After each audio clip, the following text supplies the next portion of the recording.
ke ini ke terlalu rapat sama terima ada tulisan pelatihnya juga gitu. Iya. Yang gede aja itu yang gede bau.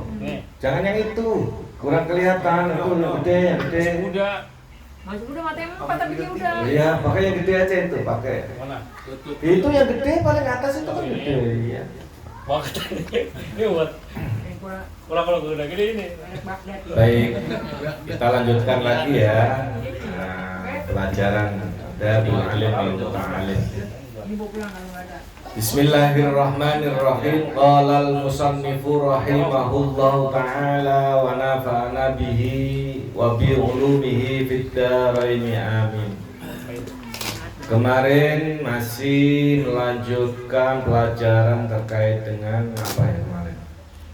Bab yang kelima, fi adabil alimi fi haqqi nafsihi, adab seorang guru terhadap hak dirinya sendiri. Seorang guru itu harus apa yang dilakukan. Malam hari ini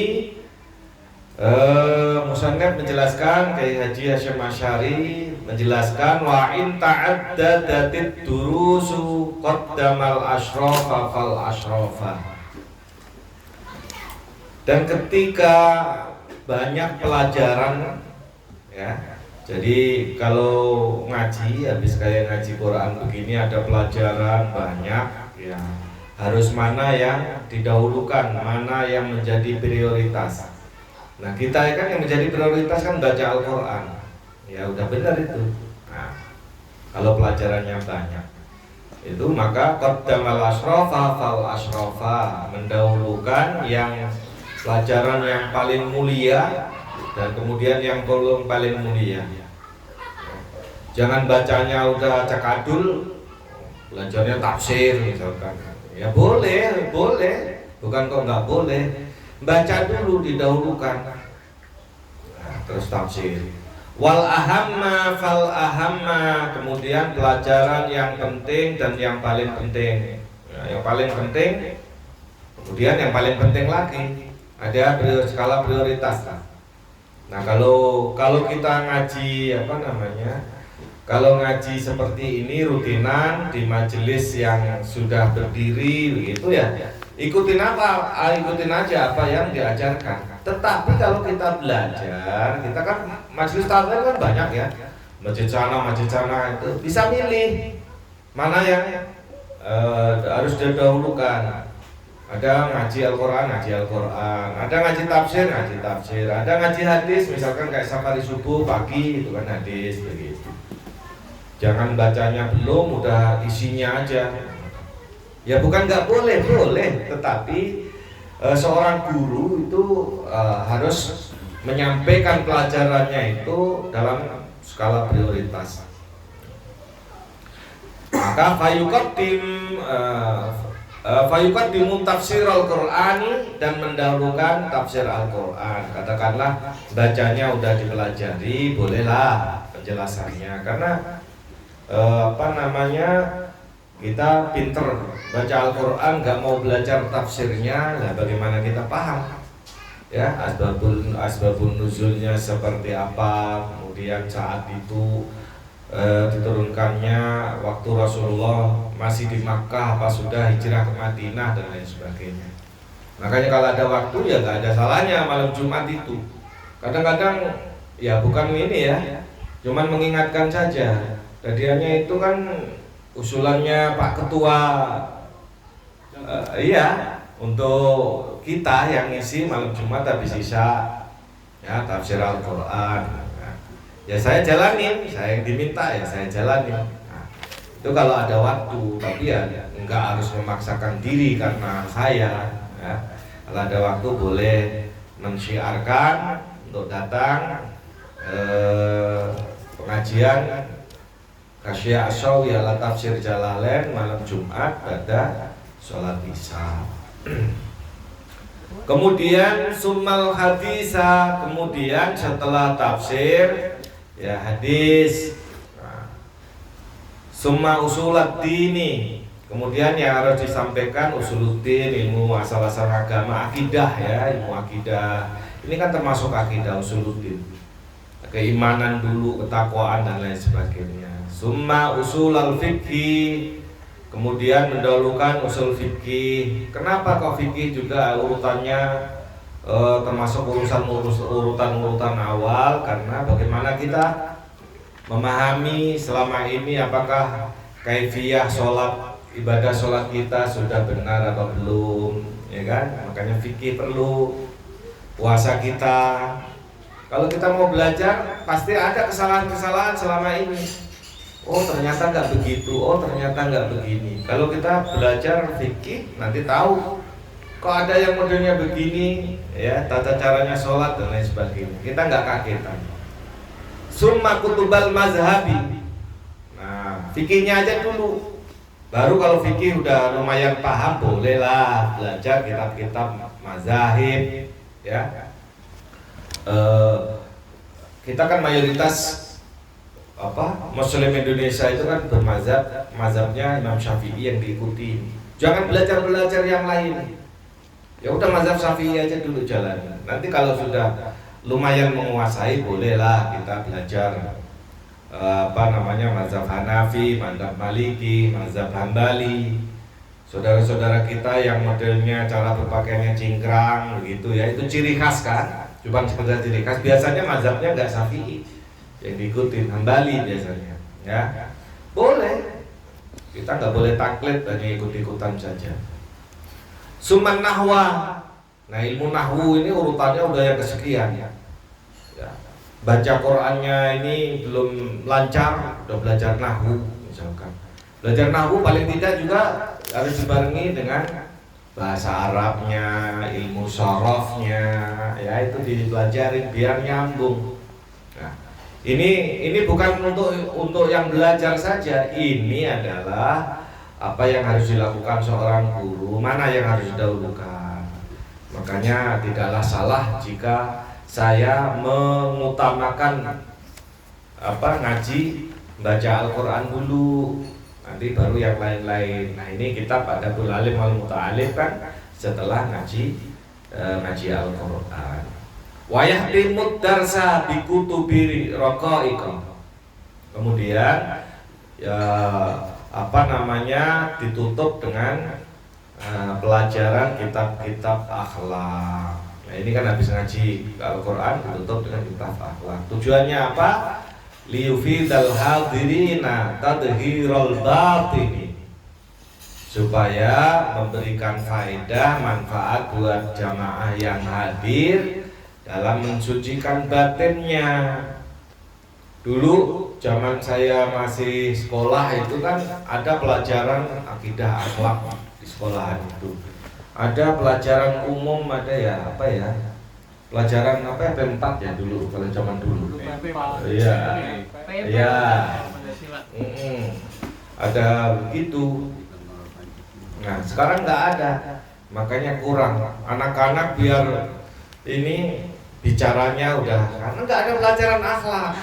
Akhlak dihilangin dari pelajaran pendidikan formal itu ya. Kalau di pesantren ya jangan tanya, udah pasti dinomorsatukan. Kalau di pendidikan formal udah dihilangkan, padahal dulu ada kan. Karena itu untuk membina karakter seseorang. Secerdas apapun kalau akhlaknya itu tidak baik ya akan tidak baik. Makanya itu tujuannya kenapa guru harus menyampaikan kitab akhlak, dan ini adalah menyangkut akhlak, kan etika ya kan, etika seorang murid kepada gurunya, seorang murid untuk hak dirinya sendiri, seorang guru kepada muridnya, dan ini bahasan melanjutkan adalah adab seorang guru terhadap hak dirinya. Nah, seperti itu. Kemudian wasilu fi durusihi ma yang bagi wasluhu. Seorang guru itu hendaknya meneruskan pelajaran yang memang seharusnya diteruskan. Ya artinya satu kitab lah. Satu kitab sudah selesai, nanti dilanjutkan lagi seperti itu. Jangan sepotong-sepotong. Zaman sekarang itu kan modelnya kajiannya itu kan tematik. Yang ini lagi pas 17-an, khaslah tentang 17-an, kemerdekaan, jihad dan lain sebagainya. Lah boleh saja. Kan ada yang model seperti itu. Tetapi kalau saya lebih suka ya kitab satu dari awal diselesaikan satu itu daripada sepotong-sepotong. Lah kalau yang tematik itu khotbah Jumat aja, khotbah ucapkan itu pas itu khotbah. Misalkan bulan Agustus kan 4 minggu itu, 4 Jumat. Ya tinggal Jumat pertama apa, ya Jumat kedua tentang kemerdekaan misalkan, kemerdekaan, hakikat kemerdekaan menurut Islam misalkan. Jumat setelahnya, Jumat pertamanya misalkan makna jihad dan lain sebagainya lah, boleh seperti itu. Wayaqafu fi mawadhi'il waqfi, ya. Wayaqifu fi mawadhi'il waqfi, dan berhenti pada tempat untuk berhenti. Ya kalau misalkan sudah selesai, sudah satu kitab ya berhenti. Ya. Wa munqata'il kalami. Maksudnya wayaqifu fi mawadhi'il waqfi wa munqata'il kalami. Berhenti ketika waktunya berhenti atau memutus perkataan. Jadi kalau menyampaikan ya jangan sepotong-sepotong. Satu bahasan misalkan ini kitab misalkan. Ini bahas tentang apa? Jangan baru separuhnya udah di-cut. Jangan diselesaikan aja satu. Ibarat orang baca itu satu alinea, dihabiskan satu alinea. Dan berhenti pada waktu berhenti atau memang tempat untuk berhenti berbicara. Jangan nyerocos saja. Wala yadhkuru subhatan fid dini fit darsin. Dan usahakan seorang guru itu jangan membahas sesuatu yang syubhat, yang belum jelas benar tidaknya, yang belum jelas halal haramnya di dalam agama ini dalam menyampaikan pelajaran. Ini bukan kok nggak boleh, tetapi usahakan tidak membahas tentang hal-hal yang berbau syubhat. Bagi yang paham, ya mungkin nggak kaget, tapi kalau bagi orang awam, ya tentu nanti akan bisa menimbulkan fitnah. Ketika mendengar belum paham, kemudian dimaknain sendiri, oh gini begitu dan lain sebagainya. Contoh misalkan membahas sesuatu yang belum jelas, nggak usah dibahas lah, nggak usah disampaikan di dalam suatu majelis. Ada berita apa, belum tabayun, ya, belum ada klarifikasi, kita sudah menyampaikan, nggak usah. Wa yu'akhiral jawaba anha ila darsin akhara, ya, dan mengakhirkan menjawab tentang syubhat tadi sampai ke pelajaran berikutnya. Kalau misalkan ada pertanyaan terkait dengan hal-hal yang syubhat, usahakan jangan langsung dijawab. Kalau bisa dilanjutkan pelajaran yang lain. Kemudian bal yadhkuruhuma jami'an. Nah, atau sebaliknya boleh jelaskan berbarengan dengan pelajaran yang lain. Au yad'uhuma jami'an, atau tidak sama sekali. Ya kalau membahas tentang hal yang syubhat, baik pelajarannya maupun ada yang bertanya, bisa dijelaskan, dijawab, atau tidak membahas syubhat dan tidak menjawab pertanyaan terkait dengan syubhat. Karena ada kekhawatiran nanti di belakangnya ada alasannya. Lima fihi minal mufsidati, ya, jika di dalamnya itu terdapat hal-hal yang merusak nantinya. Karena apa kok bisa merusak? La siyama in kana darsu, ya, majma'al khawasi wal awam, ya, terlebih bila mana pelajaran itu bercampur, pelajaran dalam pelajaran tadi bercampur antara orang-orang khusus dan orang-orang awam. Orang khusus itu ada yang udah senior dan sudah paham, udah sering ngaji kan paham itu. Nah, ada orang-orang yang baru yang belum banyak memahami agama. Kalau hal yang syubhat dibahas di situ, nanti akan menimbulkan mafsadah, kerusakan bagi orang awam. Ya kalau orang khusus ya insya Allah tidak. Begitu juga seorang guru itu wala yutilut darsa tatwilan mamalan. Seorang guru hendaklah tidak menyampaikan pelajaran terlalu panjang yang membosankan. Boleh panjang, tetapi kalau nggak membosankan. Ya, dalam hal ini kan kaitannya dengan guru, misal khotib. Khotib Jumat itu harus bisa memahami jamaah. Kalau orang ceramah memahami audien jamaahnya misalkan. Orang kelihatan dia misalkan ada orang khotbah terus jamaahnya banyak yang ngantuk semua, itu berarti nggak ngena itu. Apa yang disampaikan harus sadar diri, nggak usah panjang-panjang. Kalau kita menyampaikan materi khotbah atau materi ceramah, jamaah itu pandangannya fokus kepada kita, itu berarti dia ngena, terus dia penasaran, ingin tahu lanjutannya. Makanya ada strategi atau teori tertentu untuk menarik bagaimana supaya dakwah yang kita sampaikan itu menarik orang lain sehingga orang tidak bosan, orang tidak ngantuk. Kalau melihat jamaah terus banyakan itu begini semua, itu berarti bukan khusyuk ya, karena pertama penyampaiannya nggak enak didengar, akhirnya nggak merhatiin. Kalau orang nggak merhatiin kan akhirnya ngantuk. Dan itu adalah setan ngipas-ngipasin kita. Ya kita lagi membaca Yasin, zikir, tahlil apa, ngantuknya kayak apa, tapi habis itu enggak, ya kan? Dengerin khotbah juga gitu. Nah, ya alhamdulillah kalau saya sih memahami, ya mungkin nggak ngena ini misalkan penyampaian saya, tapi kalau melihat pada merhatiin saya bukan berarti ini yang jelas itu kalau pandangannya ke arah kita yang menyampaikan berarti masuk gitu loh. Makanya strateginya salah satu penyampaian khotbah pertama itu jangan datar aja, seakan-akan penyampaiannya itu mengandung pertanyaan. Ya, mengandung pertanyaannya gimana? Ya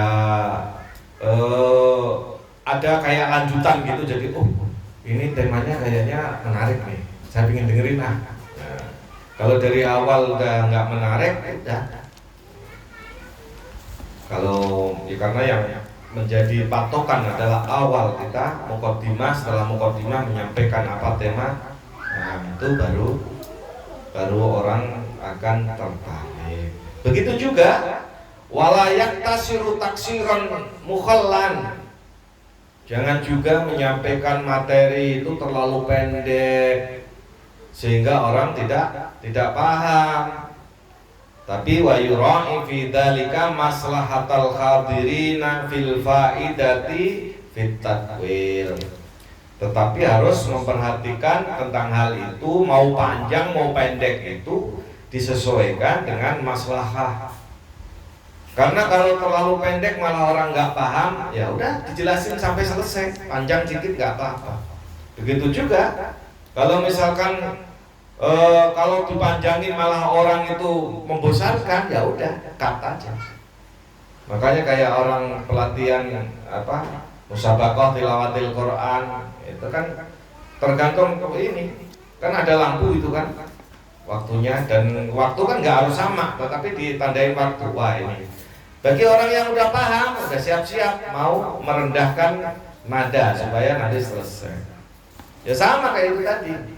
Ceramah menggebu-gebu tapi orangnya kelihatannya pada ngantuk semua, udah gak usah panjang-panjang, karena itu udah menjadi tanda. Apalagi kita ceramah terus udah ada banyak yang DM, gak cuma 1-2 orang itu sebenarnya tanda itu, berarti kelamaan ini, kelamaan gitu.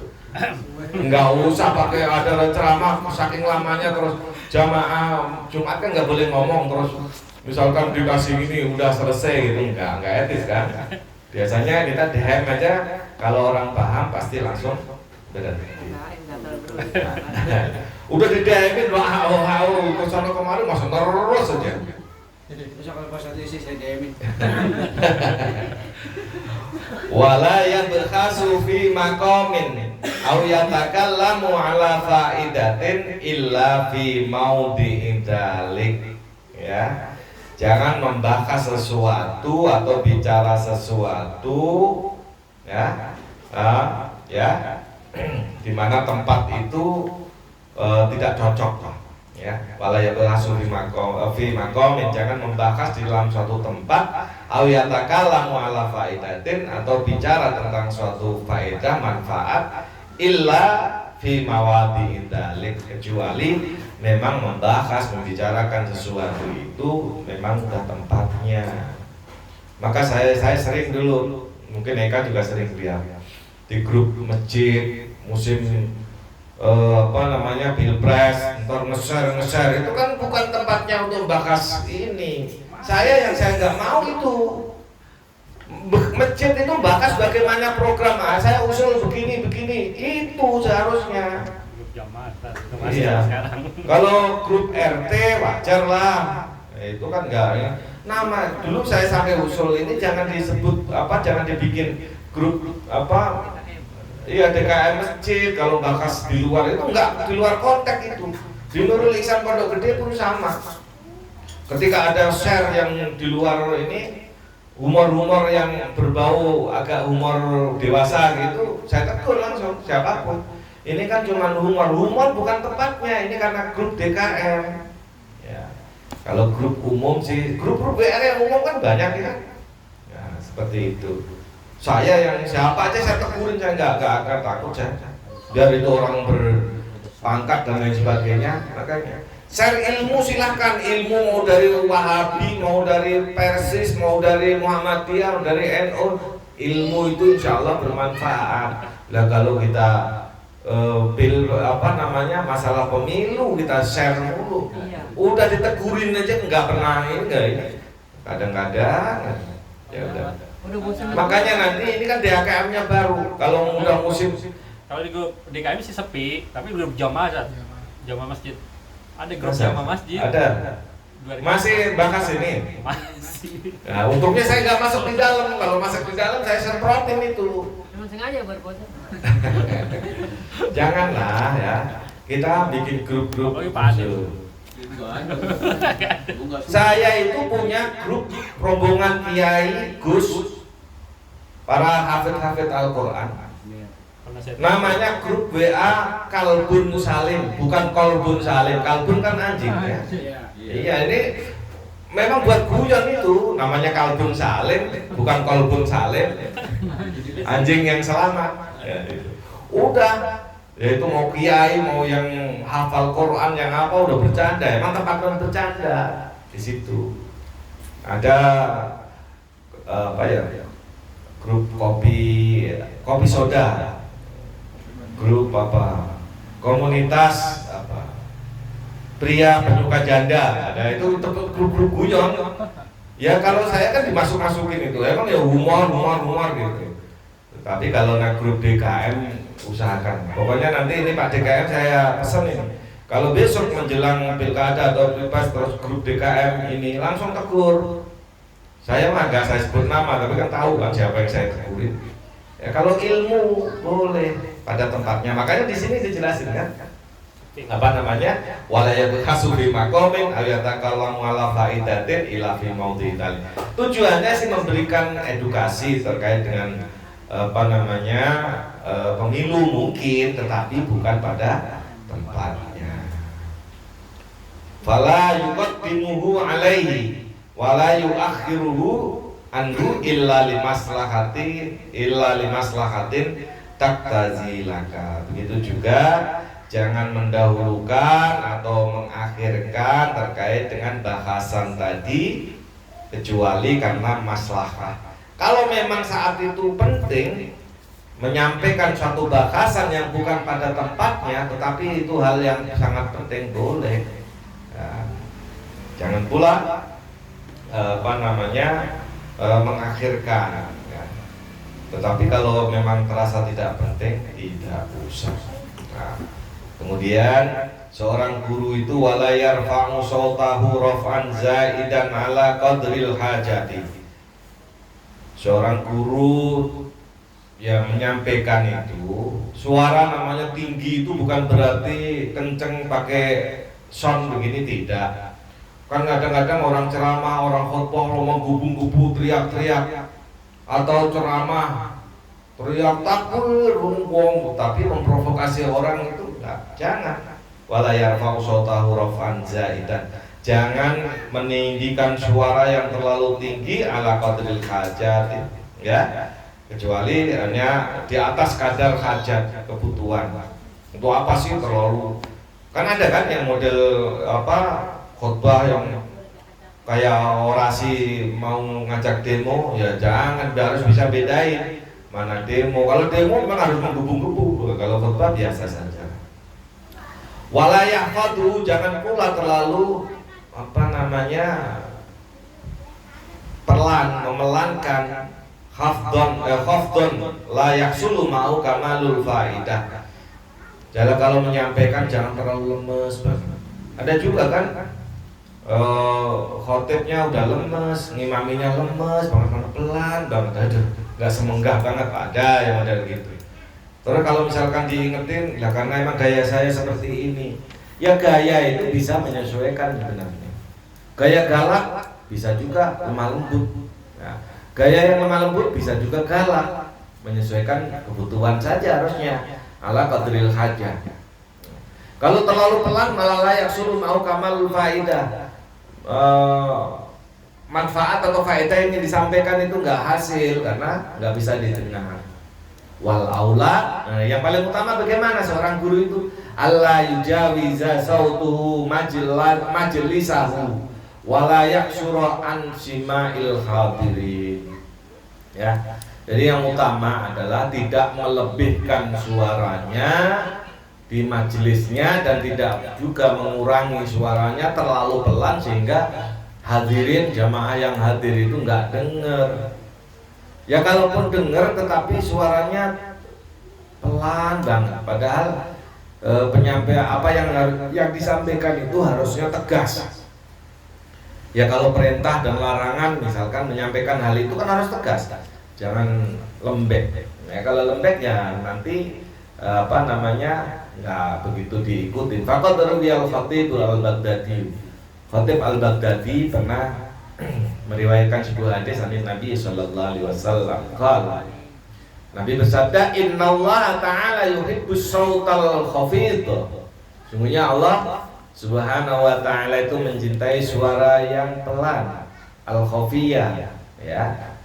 Wa yakrahus sautar rafi, dan tidak menyukai suara yang terlalu tinggi. Dalam artian pelan dan tinggi ini ya itu tadi terlalu memaksakan. Kalau pelan bermakna tidak terlalu bersemangat sampai air liur muncrat kemana-mana, ya. Ya yang sesuai kadar yang dibutuhkan saja. Umumnya standar aja standar. Karena Allah dan Allah itu tidak menyukai suara yang ini. Sebenarnya kalau ngikutin apa yang disampaikan dalam kitab ini, cara ceramahnya Habib Bahar misalkan, terus Habib Rizik Syihab, itu nggak bagus caranya, ya. Terlalu menggebu-gebu, tetapi dalam konteks-konteks tertentu memprovokasi, ya. Ini sekedar contoh saja, ya. Kayak contohnya saja, enggak semua yang beliau sampaikan dakwahkan itu jelek, tidak.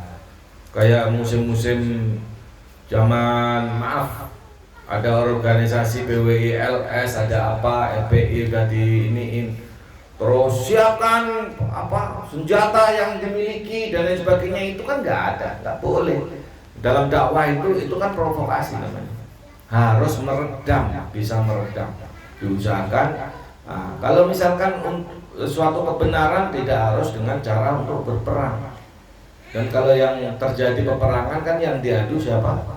Ya saudara-saudara kita juga, seperti itu. Saya nggak mendukung semuanya. Saya juga nggak mendukung FPI dulunya, ya kan? Nggak mendukung PWILS. Pengertian nggak mendukung dalam hal apa? Cara yang dipakai. Kita kan punya cara dakwah masing-masing.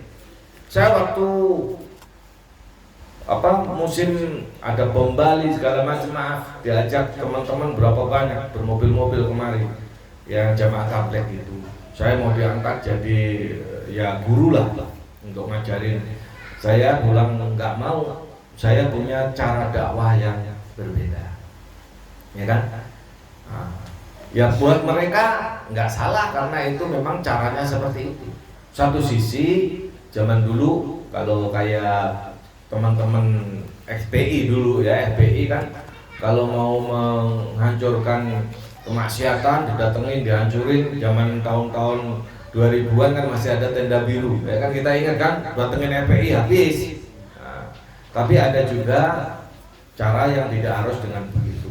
Ya cara yang memang harus ada yang model begitu juga supaya ada efek jerah. Makanya saya nggak sepakat, nggak mendukung itu karena cara dakwah saya tidak seperti itu. Kalau dulu zaman TK, Minin, Wahyu awal-awal itu kan yang belum ke masjid deketin. Terus yang masih suka nyimeng ajak, kalau kita lagi ke puncak ke apa nanti muhasabah. Akhirnya lah itu juga kan cara dakwah. Lah iya. Lah tahun 2000-an tahun itu nyimeng kan di mana asal ada ngumpul pasti pada ngisep ganja semua. Dan dulu aparat nggak begitu ketat tahun-tahun itu. Tapi kan nggak harus terus kita musuhin kita ini. Ada yang merangkul karena pada dasarnya dakwah itu bukan memukul tapi merangkul. Tapi ada juga memang perlu juga, maksudnya perlu juga ada yang model dakwahnya FPI, misalkan waktu FPI masih ada, perlu. Tapi saya nggak sependapat dengan cara dakwah FPI karena saya punya jalan cara dakwahnya nggak seperti itu. Nah, dikit lagi biar sudah. Udah ya, Rofi. Fa inna hadara fihim sakilu sam'i. Ya. Fala ba'sa bi raf'i sautihi biqadri ma yasma'uhu. Fa in hadara fihim. Nah, kalau boleh suara kencang kita menyampaikan materi itu ketika ada di jamaah itu memang orang yang pendengarannya kurang mendengar gitu. Suaranya dikencengin dikit supaya dia dengar. Ingat kan Hatim Al-Asom, ya, Minin pasti tahu ya, yang lain. Hatim Al-Asom itu kan dinamanya Hatim, kan seorang guru. Nah, dikatakan Al-Asom orang yang tuli itu kenapa? Ada seorang muridnya sebenarnya mau nanya sesuatu. Ya. Giliran dengan adep di depannya begitu, kentut. Ya. Dan muridnya tadi kentut kan malu muridnya. Lah, kemudian Hatim Al-Asom untuk menjaga supaya nggak malu ini muridnya, jadi disuruh ngulangin lagi. Kamu ngomong apa? Belum tahu. Seakan-akan akhirnya dia yang tadinya malunya bukan main, akhirnya ya nggak malu. Oh ternyata guru saya nggak ini kurang dengar ini, berarti saya kentut tadi nggak dengar dong. Gitu. Itu kasih ceritanya awalnya seperti itu. Ya, untuk jaga supaya menjaga perasaan orang. Jadi misalkan gitu begitu juga kita lagi begini nggak sengaja kita udah ditahan-tahan itu tahu kentut gitu. Wih jorok banget, jangan langsung nyaut begitu, pura-pura nggak denger aja, ya kan? Nah enggak, maksudnya sebenarnya ketika kentut itu kan malu sebenarnya kan. Nah makanya kita ya yang bagus itu kita pura-pura nggak tahu atau gimana. Nah, oh, ya. Jadi mungkin sampai sini saja karena takut nasinya nanti dingin. Tadi istri saya masak ceritanya. Itu saya tahu tadi itu. Sok. Ya, baik. Mudah-mudahan apa yang saya sampaikan karena kebenaran itu hanya datangnya dari Allah dan Rasulnya, mudah-mudahan bermanfaat buat kita semua. Kesalahan tentunya dari saya pribadi karena keterbatasan wawasan dan ilmu baik dalam penyampaian saya maupun hal-hal lainnya, mohon dimaafkan. Sebagaimana biasa kita tutup dengan baca surat Al-Asr 3 kali dan doa kafaratul majelis. Bismillahirrahmanirrahim. Wal 'asri innal insana lafi khusrin illa alladzina amanu wa 'amilus solihati wa tawasaw bil haqqi wa tawasaw bis sabr.